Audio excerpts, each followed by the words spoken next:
Assalamualaikum warahmatullahi wabarakatuh. Selamat pagi.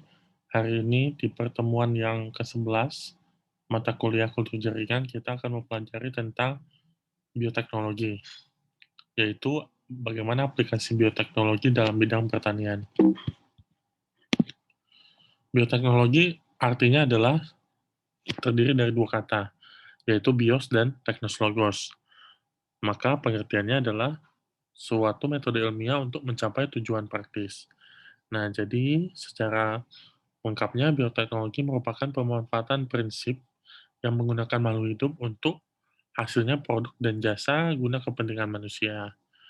Nah, secara sederhana, aplikasi bioteknologi dalam bidang pertanian itu contohnya adalah pembuatan kompos dan biogas dengan metana.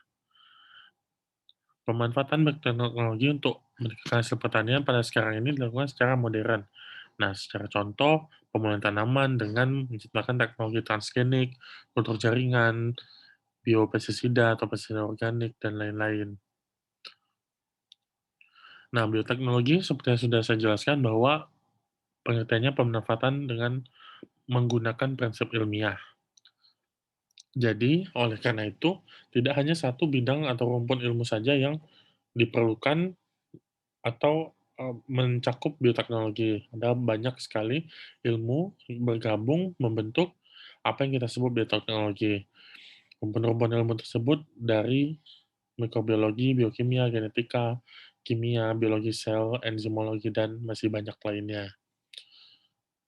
Nah, teknik dalam bioteknologi yang selama ini kita kenal ada 6.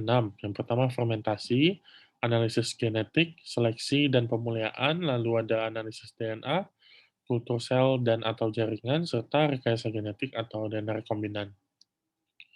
Kita mulai dari yang paling awal, dari yang paling lama, yaitu fermentasi. Nah, ini kita gunakan mikroba untuk mengubah suatu senyawa seperti pati atau gula menjadi etanol. Digunakan pada bioteknologi klasik, biopulping, bahan bakar, bioplastik, dan yang paling kalian kenal pastinya adalah pembuatan tempe dan pembuatan tape. Lalu analisis genetik mempelajari bagaimana suatu gen diwariskan dari generasi ke generasi, apakah ada interaksi dengan lingkungan untuk menghasilkan suatu sifat yang lain atau tidak. Contohnya atau dapat digunakan untuk diagnosis pertanian juga bahan bakar. Lalu ada seleksi dan pemuliaan yang dilakukan dengan memanipulasi mikroba, tanaman, atau hewan, lalu dipilih individu atau populasi yang diinginkan sebagai stok genetik untuk perbaikan generasi barunya. Nah, digunakan untuk bioteknologi klasik, fermentasi tadi, produksi bahan pangan, dan juga bioplastik. Kemudian analisis DNA berupa PCR atau polymerase chain reaction untuk membuat kopi DNA segmen.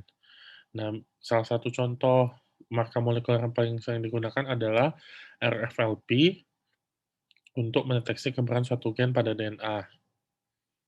Nah, digunakan untuk diagnosis suatu penyakit, konseling genetik, dan terapi gen. Kemudian teknik lain ada kultur sel dan jaringan, menumbuhkan tanaman atau jaringan dari satu sel dalam tabung gelas.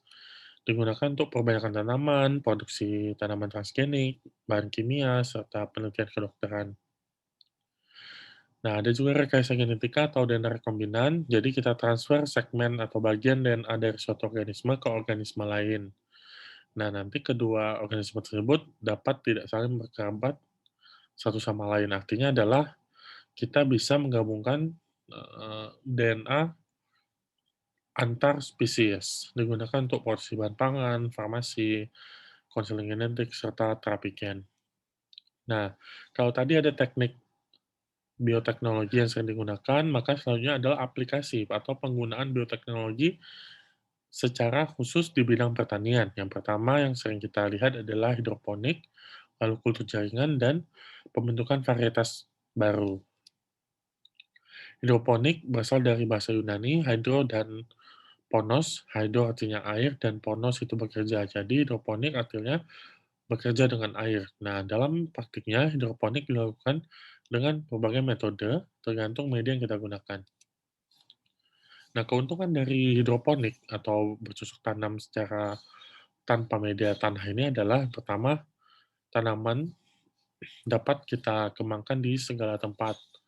Risiko kerusakan sangat minim, lalu tidak perlu lahan yang luas, pertumbuhan tanam lebih cepat karena nutrisi bisa tersedia langsung, lalu bebas dari hama karena medianya bukan tanah, hasilnya kualitas tinggi dan kuantitasnya juga bagus, hemat biaya perawatan karena tidak perlu disiram.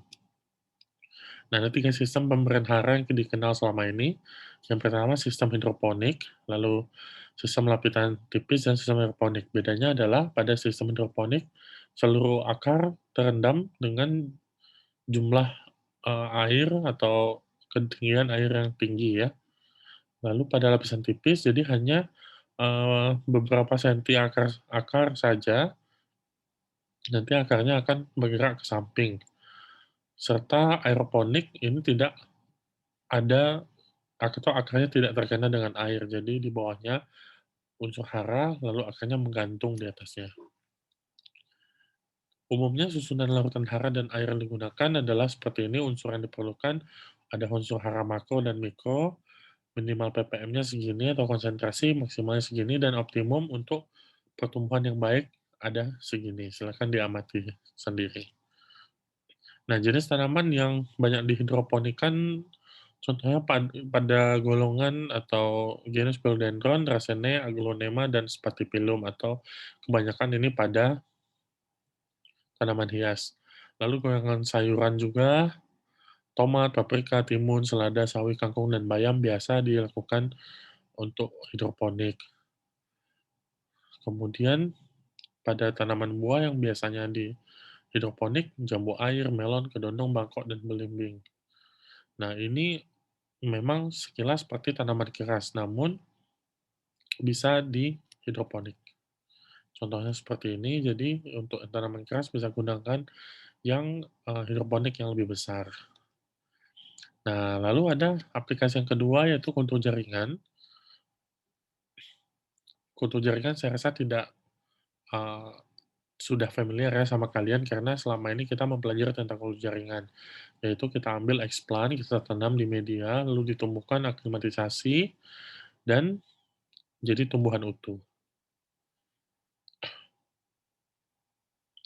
Nah, macam teknik kultur jaringan yang telah dikenal dan telah kita pelajari baik di praktikum ataupun selama mata kuliah ini, yang pertama meristem, kultur meristem, lalu ada polen dan anther, protoplas, lalu kloroplas juga bisa, dan silangan protoplasma.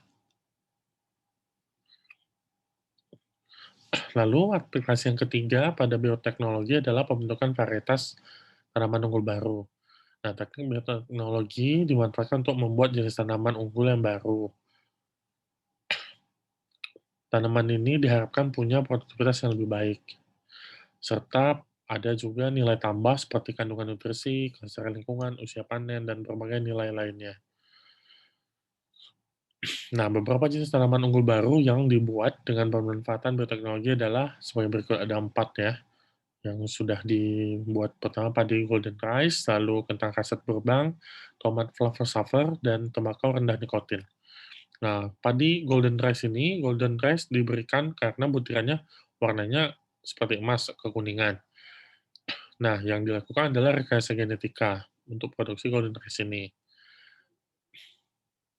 Kenapa warna emas? Karena mengandung karotenoid yang berwarna kuning.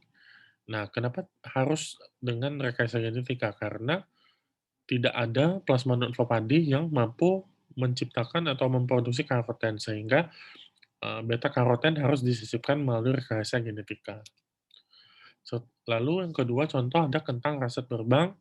Nah, contoh, ini varietas kentang baru dengan kandungan pati yang tinggi, sehingga dapat menghasilkan kentang goreng dan keripik kentang dengan kualitas yang lebih baik atau lebih crispy ya, karena menyerap lebih sedikit minyak ketika digoreng. Lalu ada tomat flavor saver, teknologi ini juga diaplikasikan pada hortikultura. Flavor saver ini jenis tomat yang matangnya tidak cepat membusuk. Berbeda dengan tomat lain, di mana kalau sudah kita panen akan cepat busuk ya. Tapi ini karena lapisan, luar dari buahnya ini agak tebal sehingga lebih, lama membusuk atau tidak mudah rusak. Lalu ada tembakau rendah nikotin, salah satu atau hal yang menyebabkan kerugian merokok adalah gangguan kesehatan karena nikotinnya tinggi. Oleh karena itu, kita bisa saja sisipkan gen yang menghambat pembentukan nikotin pada daun tembakau, sehingga kita tetap bisa merokok, namun kandungan nikotinnya sudah direndahkan atau dinolkan. Cuma ini masih dalam hal pendekatan ya, belum terlalu diaplikasikan, karena masih menimbulkan pro kontra.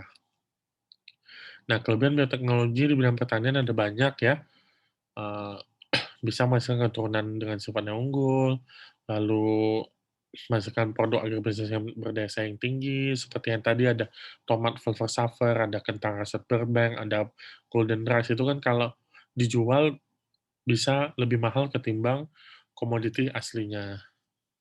Namun tentu setiap ada kelebihan pasti ada kelemahan. Kelemahannya antara lain banyak, bisa jadi muncul hama target yang terhadap insektisida karena hamanya juga bisa jadi ikut berevolusi ya, muncul efek samping terhadap hama non-target, lalu biaya untuk membuatnya relatif tinggi karena masih skala laboratorium, dan kelemahan-kelemahan lainnya.